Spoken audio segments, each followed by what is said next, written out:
Et bien voilà, nous allons jouer la seconde et dernière nuit de cette mission de reconnaissance. J'espère que ça se passera un peu mieux que la manche précédente parce que je suis pas très satisfait de la manière dont j'ai joué. Déjà parce que j'ai fait une erreur au niveau des règles, rappelez-vous, au niveau des déplacements des bûcherons. Enfin bon, on va pas revenir là-dessus. Ensuite, niveau stratégie, j'ai vraiment pris des risques inutiles lorsque j'étais au monastère là. Bon voilà, après la fin de manche, c'est un petit peu mieux passé puisque j'ai quand même réussi à me mettre en bonne position pour me rendre sur l'autel des ruines là, qui sont juste ici. Je suis sur une clairière magique, j'ai un cristal rouge dans mon inventaire et puis j'ai du mana rouge dans la source. Et je vous rappelle que pour récolter les 7 points de gloire dans les ruines, il me faut fournir 3 mana rouges. Donc à ce niveau-là, par contre, je suis plutôt pas mal placé. Bon bah justement, on va voir cette main. On va essayer de terminer cette partie avec un petit peu plus de panache. Je commence donc avec 6 cartes. 1, 2, 3, 4, 5 et 6. Voyons voir ça avant de choisir notre carte tactique. Ok, les chemins de traverse. Ça c'est la carte action avancée que j'ai gagné juste à la fin de la journée précédente. Bon ben voilà, bien pratique, puisqu'il me reste 3 tuiles royaume à dévoiler, donc du mouvement, je vais en avoir besoin. Encore du mouvement. Encore du mouvement, d'accord. Bon, bah, de toute façon, du mouvement, il m'en faut. C'est pas vrai.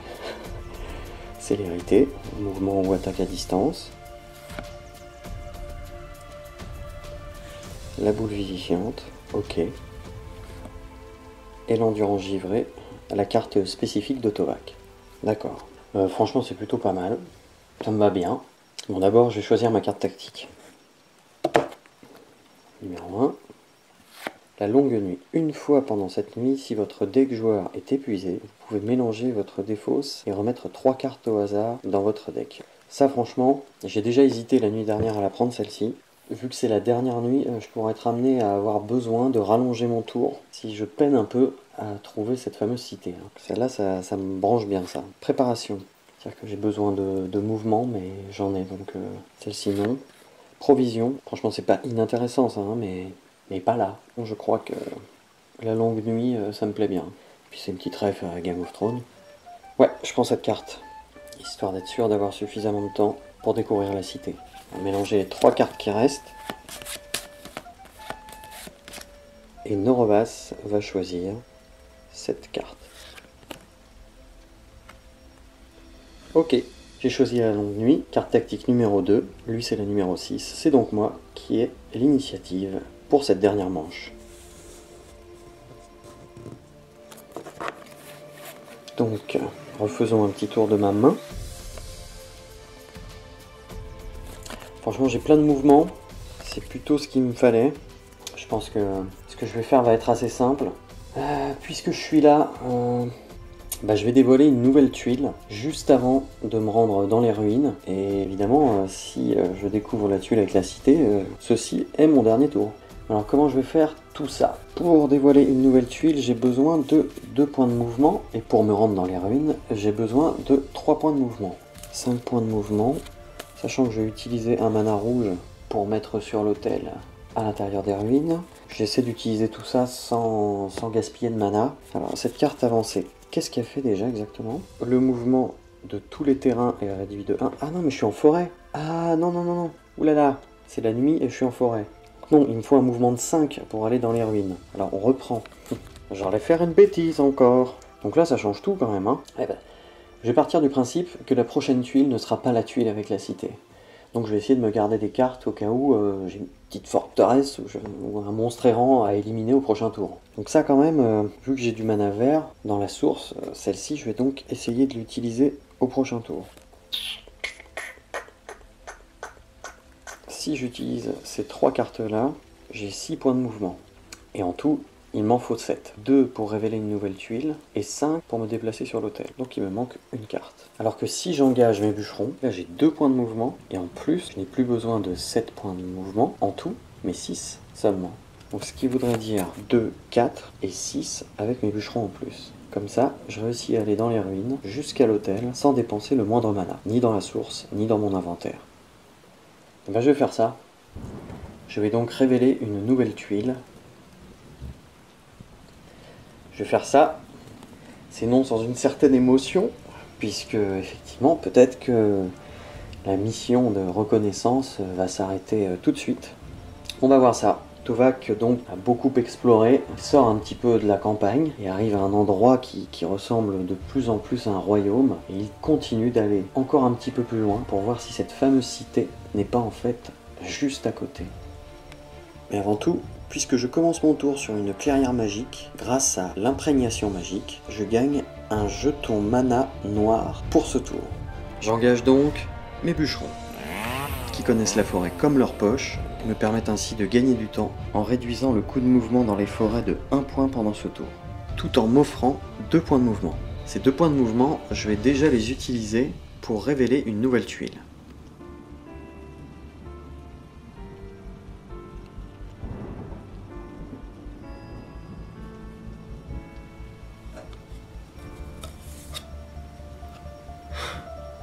La fameuse cité rouge.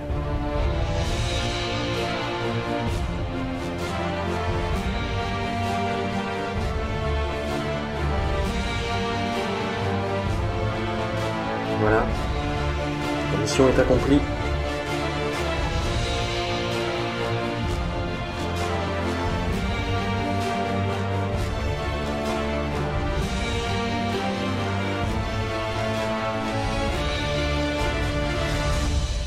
Attendez, mon tour n'est pas fini. Je vois un dragon. Les ruines, comme il fait nuit, je ne peux pas savoir ce qu'elles contiennent. En revanche, les draconiens, c'est différent. Ici, nous avons un dragon de glace. Et ici, pareil. Les deux mêmes. Donc le dragon de glace, il est paralysant. Attaque de glace 6 et résistance physique plus résistance de glace. Waouh, bah voilà, c'est la fin de la mission, hein. Bon, je cherche un moyen un peu classe de finir cette mission. Je vais relire les règles, mais si seulement j'avais un tour de plus, quoi. J'aurais pu tenter un truc de foufou. Fin du scénario. Lorsqu'un joueur révèle une cité, tous les joueurs, lui inclus, peuvent effectuer un dernier tour de jeu. Ça veut dire quoi? Un dernier tour de jeu après celui-là? Parce que franchement, pour moi, ça veut bien dire que après ce tour, j'ai le droit d'en faire un autre. Mais, est-ce que pour autant, j'aurais de quoi me farcir les dragons? Oui, j'envisage les dragons, ben ouais, pourquoi pas, après tout. Je suis pas sûr, hein. On va essayer d'envisager les dragons. Je vais relire aussi le truc sur la paralysie. Paralysant, si une unité est blessée par l'attaque de cet ennemi, elle est immédiatement détruite. Si vous devez prendre en main une ou plusieurs cartes de blessure suite à une attaque de cet ennemi sur votre héros, vous devez immédiatement défausser toutes les cartes, autres que blessure, de votre main. Ouais, donc le dragon, j'ai tout intérêt à ce qu'il ne me touche pas, quoi. Réfléchissant. Est-ce que je peux me farcir ce dragon de glace? Ça tombe vraiment mal, hein. Si ça avait été un autre dragon de feu, ça aurait été plus simple, avec toutes les caractéristiques de Tovak.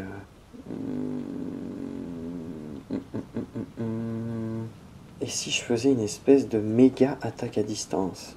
Ouais, il faudrait que je fasse 14 d'attaque à distance. C'est mort! Parce qu'en gros, soit je vais à l'hôtel faire ce que j'avais prévu, soit j'essaie de me coltiner un dragon, parce que oui, je vous avoue que ça me plairait bien de terminer cette mission de reconnaissance en butant un dragon. Voilà, c'est dit. Et malheureusement, l'attaque à distance, c'est cuit, quoi. Alors par contre, si je veux faire une attaque dite normale, ça voudrait dire évidemment que je termine mon mouvement à ce tour pour me mettre en position de les attaquer au prochain tour. Ensuite, lui, le dragon, il fait une attaque de glace de 6. Donc j'ai rien pour le parer autre que de défense soit de glace, soit physique. Donc autrement dit, il faut que je fasse une défense de 12. Oui. Oui. Avec garde du thème, ils me font 4. Ah oui, mais attends, parce que j'ai quand même ça. 5 plus 1 de parade de glace pour chaque capacité spéciale. Attaque de glace, ça c'est une capacité. Défense de glace, 2 capacités. Défense physique, 3 capacités. Et paralysie, 4 capacités. 5 plus 4, et oui, ça fait 9. Savoir que je n'ai pas de mana bleu pour l'instant. Dans le cas où je réussis à avoir du mana bleu, je peux avoir 9 de défense. Il me faut 3 points de parade en plus. Si j'utilise... Ah mais attends. Et oui, j'ai oublié ma compétence spéciale là de défense. J'ai plus 2 de défense de feu là. Et ouais, ça peut être cool ça. Défense de feu. Donc déjà, je peux lui enlever. Eh oui, oui, oui, oui. Ah, j'ai bien fait de prendre cette tuile compétence avancée. 6-2, ça fait 4. Donc là, j'ai déjà plus que 4 points à bloquer. Ces 4 points, évidemment, je les multiplie par 2, vu que j'ai plus rien de feu. Ça fait donc 8. Avec cette carte toute seule, mais boostée, je peux le faire. Par contre, il faut que j'arrive à booster cette carte, sinon je ne peux pas. Donc pour la parade, c'est bon. En revanche, pour l'attaque ensuite, il faut que je fournisse 14 points d'attaque. Mais oui! Et c'est là que ça va coincer. Parce que là, admettons, je peux booster ça pour avoir 3 points d'attaque. Je peux ajouter 2 points grâce à mes gardes du thème, ça fait donc 5. Ensuite, si je joue cette carte inclinée grâce à ma compétence, j'ai 3 points d'attaque en plus, ça m'en fera un plus 3. Donc je suis à 8. Je rappelle qu'il me faut 14. J'ai fait un peu plus de la moitié. Ça voudrait dire prendre le risque d'espérer trouver 5 points d'attaque avec les prochaines cartes que je vais piocher. C'est chaud, hein? Donc si je faisais ça, ça veut dire que là je termine mon déplacement au pied du dragon, conserver ces 2 cartes là qui peuvent me servir pour l'attaque, ce qui me fait au total 3 cartes que je conserve. Et ouais, franchement les 2 autres, je vais les défausser, hein, parce que j'aurai sûrement mieux dans mon deck. Ce qui veut dire repiocher seulement 3 cartes au prochain tour et espérer y trouver les points d'attaque qui me manquent. Franchement c'est chaud quoi. Et surtout avoir du bleu dans la source pour pouvoir assurer ma parade avec la carte de Tovak. Sinon là encore tous mes plans tombent à l'eau. C'est quand même beaucoup de risques ça.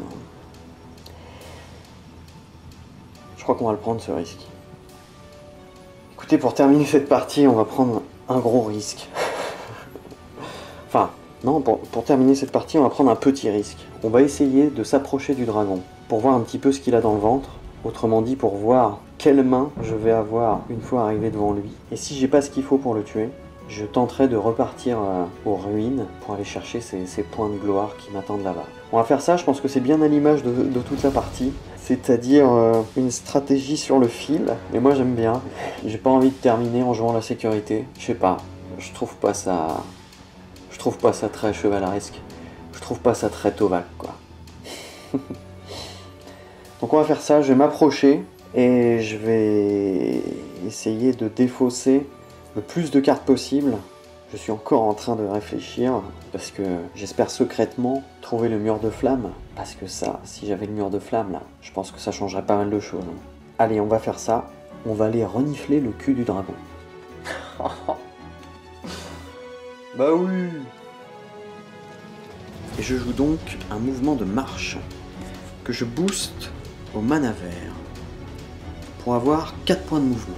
Puisque les bûcherons sont encore avec moi pendant ce tour, le coût de mouvement sur une case forêt est réduit de 1 et passe donc de 5 à 4. J'ai donc pile le compte pour aller me placer juste devant ce dragon. Pour l'instant, ils ne font pas encore attention à moi. Et je termine donc sur ce dernier mouvement, cet avant-dernier tour de la partie. Mon tour est terminé. Je vais donc relancer le dé que j'ai utilisé pour le remettre dans la source. Donc là en fait je joue gros. Je joue gros sur ce lancer. Et je fais donc...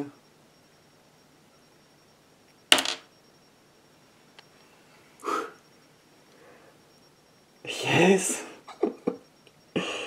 Pour l'instant j'ai de la chance. Un dé ténèbres. Donc autrement dit, c'est encore mieux que ce que je voulais. Je vais pouvoir en faire ce que je veux de celui-ci. Au cas où je change encore d'avis. Voici donc la source pour mon prochain tour. Le jeton noir que j'ai gagné, je n'en ferai rien, je le défausse. La carte que j'ai utilisée, je la défausse également. Et maintenant, reste à confirmer les cartes que je vais défausser et celles que je vais garder pour le dernier tour de cette partie. Donc, cette carte-là, je la garde, c'est celle qui va me permettre d'être sûr de pouvoir me défendre contre ce dragon au cas où je décide de l'attaquer. Cette carte-là, je peux vraiment en avoir besoin parce que elle me permet à la fois incliné d'avoir 3 points de quelque chose, à la fois de gagner un cristal blanc, et bien sûr si je la booste au blanc, vu que j'ai un cristal blanc dans mon inventaire, elle peut me permettre d'avoir une attaque à distance de 4. Donc celle-ci, je la garde. Ensuite, celle-ci, j'ai envie de la garder parce que booster au blanc, elle peut m'offrir 3 points d'attaque. Et autrement dit, je peux faire quelque chose comme... Je trouve ce combo quand même assez intéressant. Il me permet d'avoir 6 points d'attaque. Donc je pense que je vais la conserver. 3 cartes conservées, et derrière il me reste ces deux-là. Ces deux-là, je pense que je vais les défausser. Et là, j'ai absolument pas besoin de mouvement, hein. Donc ça dégage. Et la dernière carte célérité, je vais la défausser également. Voici donc les 3 cartes que je conserve pour mon dernier tour. En fait, j'hésite. Je me demande si je devrais pas en garder que 2. Pour être sûr de choper des trucs d'attaque derrière, quoi. Si j'enlève une carte, c'est une chance de plus d'avoir le mur de flamme, quoi. Ouais, je compte pas mal là-dessus. Est-ce que je prends cet ultime risque? Allez. Allez, on fait ça. Je ne garde que 2 cartes. Allez, go. On fait le tour de Norovas. 1, 2, 3. Un mana bleu. Je remets une carte. Le tour est terminé. On va voir avec ma prochaine main si tous ces risques vont payer. Je vais faire des actions de fin de tour. Parce que j'ai découvert une nouvelle tuile. Ce qui me permet de gagner 1 point de gloire en plus. Je suis donc à 37. Mon tour est terminé. Vous en doutez, j'ai très hâte de découvrir ma nouvelle main. Nous allons donc faire le dernier tour de cette partie. Voici donc les 2 cartes qui me restent de mon précédent tour. 3, 4, 5, 6.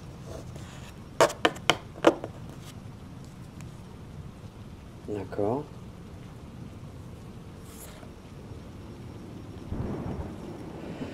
Je crois que j'ai vu quelque chose qui me plaît là. Oh là là là.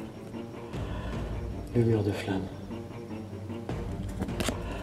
Oh, ce jeu est génial. Attends, je m'enflamme là, mais si ça se trouve, c'est pas... Ouais, parce que ça, c'est nul par contre. Ok. Si, je pense qu'on va rigoler. Là, j'ai envie de y aller comme ça à l'impro. Mais non, on va réfléchir, mais... Là, je crois que c'est pas mal. Je crois que j'ai une chance pas possible. Je crois que des fois, les risques, ça paye quand même. Franchement, quand je repense, quand j'ai galéré pour conquérir la tour de mage, là où j'ai pu avoir ce sort en récompense, je suis tellement content d'avoir eu le mana ténèbres là. Parce que oui, bon, je vous avoue que j'avais envie de terminer cette partie avec un truc un peu spectaculaire. Et je crois que là, on est quand même bien parti, sans vouloir m'avancer. Allez, c'est le moment de réfléchir, c'est le moment d'y aller. Donc son attaque de glace, j'utilise ça, que je booste avec un dé de la source, plus ma tuile. Normalement, c'est plié. On va se la faire vite fait. Et pour terminer cette partie, on va faire l'attaque en direct. Ah, je suis pressé de me les coltiner là. Donc on va y aller.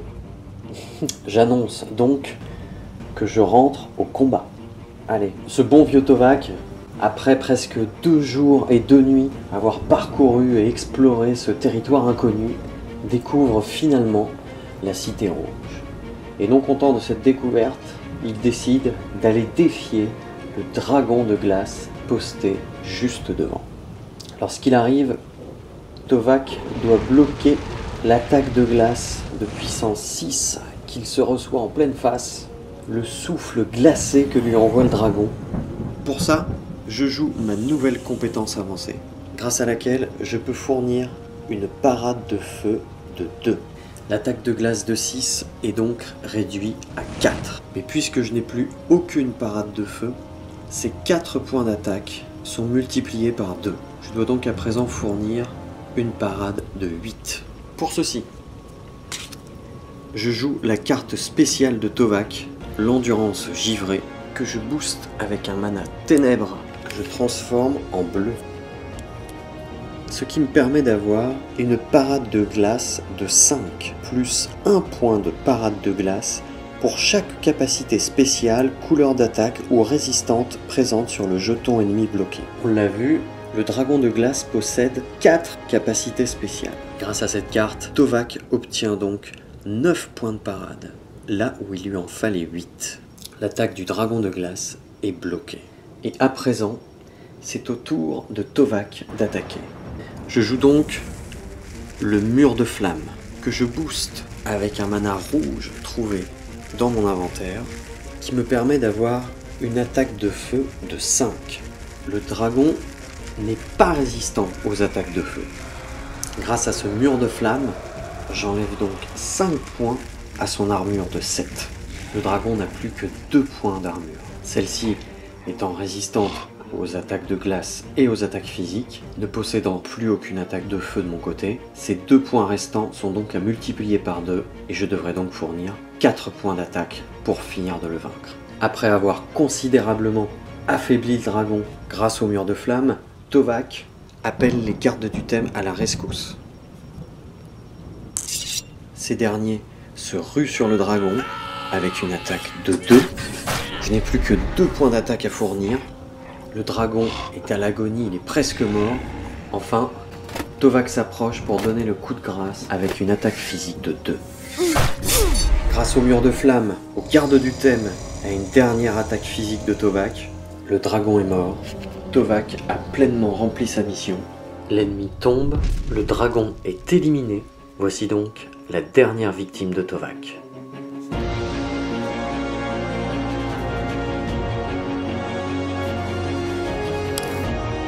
Ce dragon me fait donc gagner 8 points de gloire. 1, 2, 3, 4, 5, 6, 7. Je termine donc la partie au niveau 45 et me fait gagner 2 points de réputation. 1, 2. Ainsi se termine cette partie. Tovak a pleinement rempli sa mission. La cité rouge a été découverte. La mission de reconnaissance est accomplie. Mission completed. Voilà, ainsi se termine cette série de vidéos. C'était une chouette petite aventure. Jouer les parties, filmer les parties, faire le montage des vidéos, mettre en ligne, etc. Ça a été quand même quelques mois assez intenses. Mais en tout cas, j'ai plutôt adoré faire ça. Je suis tellement content de la manière dont s'est terminée cette partie. Franchement, vaincre un dragon juste à la fin comme ça, c'était vraiment inespéré. J'ai eu beaucoup de chance, hein. Le jeté de dés qui me permet d'avoir un mana ténèbres, plus le mur de flamme qui arrive tout à la fin. Je crois que c'est la chose qui me réjouit le plus, c'est la manière dont s'est terminée cette partie. Je voulais essayer de vous faire vivre le côté épique de ce jeu, en sachant bien sûr que ce n'est que la partie de reconnaissance. Donc je vous laisse imaginer le reste du jeu. Donc voilà, je suis vraiment très satisfait de cette conclusion. Alors je suis sûr que parmi vous, par contre, il va y avoir des déçus, que la partie s'arrête si vite, mais que voulez-vous, hein? La tuile royaume qui contenait la cité est arrivée en première. C'est comme ça. Moi aussi, je voulais jouer un petit peu plus longtemps, mais c'est pas moi qui ai fait le scénario, c'est Vlada Chvátil. C'est Vlada. Bon alors parlons tout de suite de l'erreur que j'ai faite, vous vous souvenez, lorsque j'ai grugé 2 points de mouvement. C'était au début de la nuit dernière, là, lorsque j'ai dévoilé une nouvelle tuile et que je suis entré à l'intérieur d'un antre. Alors très vite, pour relativiser un petit peu cette erreur, déjà on voit que je ne suis qu'au début de la dernière nuit, donc j'ai encore du temps d'avance. Et puis l'idée, ça serait de se dire que pour réaliser ce mouvement sans escroquer le jeu de 2 points, il me manquait simplement du mana vert pour pouvoir booster la carte de marche que j'ai utilisée à ce moment-là. Et regardez, justement, je termine cette mission avec un cristal vert dans mon inventaire que je n'ai jamais utilisé pendant la partie. Peut-être qu'on peut se dire simplement que j'ai fait un crédit. Après, j'ai compris en parlant avec vous tous que les erreurs c'est très courant dans ce jeu, donc je vous avoue que je m'en fais pas trop. D'ailleurs, j'ai fait une autre erreur durant cette partie. La manière dont je choisis mes tuiles compétences lors d'un changement de niveau n'est pas bonne. Cette fois-ci, ça n'a pas du tout d'incidence, puisque le problème concerne les tuiles du joueur fantôme que je n'ai jamais choisi. Mais le fait est que je ne fais pas ça bien, car je n'ai pas tout compris concernant l'ordre dans lequel on doit faire les choses, et c'est là-dessus que je me suis planté. Je me suis trompé dans l'ordre, le puits de compétences, enfin je vous renvoie vraiment vers les règles. J'ai pas envie de vous dire de bêtises, mais comme je vous l'ai dit, hein, puisque je n'ai choisi aucune tuile compétence avancée du joueur fantôme, donc Norovas, ça ne change rien à cette partie. Du coup, pas besoin de punition. De mon côté, je vais relire les règles, et tout ce que je peux dire pour l'instant, c'est ne faites pas comme moi. Alors, je vous avais demandé de me proposer des punitions concernant les erreurs que j'ai faites, et ce qui ressort le plus, c'est faire une nouvelle partie filmée sur YouTube. Alors, je ne peux rien vous promettre, tout ça prend beaucoup de temps, ça a été une super expérience, mais ça a été aussi très chronophage, et pas toujours évident de concilier Tovak, le boulot et la vie de famille. Après, je ne ferme pas la porte à l'éventualité de filmer une nouvelle partie, hein, au contraire. Hein. J'ai eu des super retours de votre part, et justement d'ailleurs je tiens vraiment à vous remercier pour toutes les vues, tous les commentaires super sympas et bienveillants que vous m'avez envoyés. Vraiment, ça m'a fait super plaisir, c'était très motivant, ça m'a donné plein d'énergie pour continuer. Donc vraiment, un immense merci à vous tous pour tous vos commentaires. Vraiment. Hein. Donc concernant la suite, pour l'instant, je vais laisser passer au minimum tout l'été. Déjà parce que j'ai envie de jouer à Mage Knight normalement. Et je vous rappelle que c'était seulement la 2e fois que j'y jouais. Hein. Et pour l'instant, je n'ai joué que la partie tutoriel, la mission de reconnaissance. Vous imaginez bien que j'ai hâte de me lancer dans un autre scénario. Et si je peux vous proposer d'autres vidéos, j'aimerais maîtriser un petit peu mieux le jeu et ses règles avant de m'y remettre. Donc concernant la suite, je ne peux pas vous assurer que je filmerai une nouvelle partie.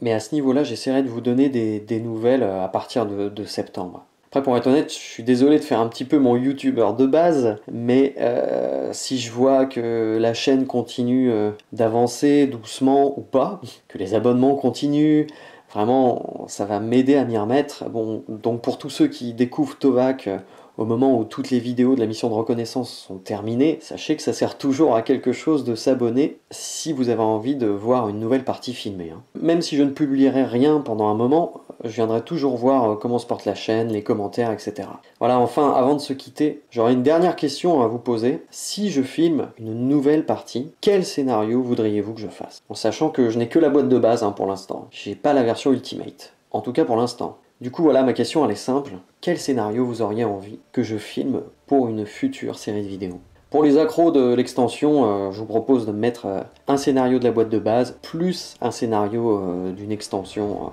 de votre choix. Voilà, je compte sur vous, je vais aller voir dans les commentaires ce que vous me proposez, et j'essaie de vous retenir au courant le plus vite possible.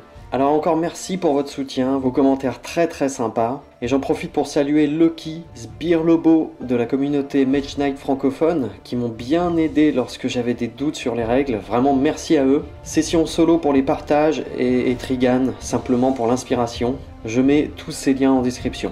Pour terminer, histoire de vous remercier, mon fils et moi, on ne mettra pas nos menaces à exécution, donc on remballe notre attaque de feu de 12 et nos autres horreurs. Mais abonnez-vous quand même, hein. Ouais, on vous a like.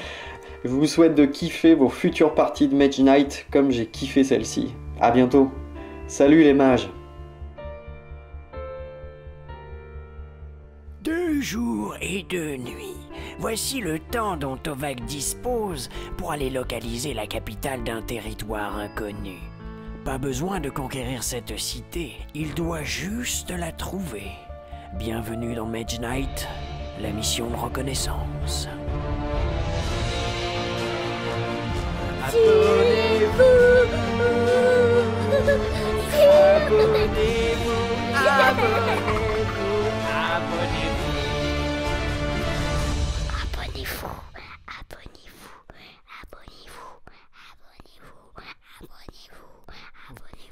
Abonnez-vous.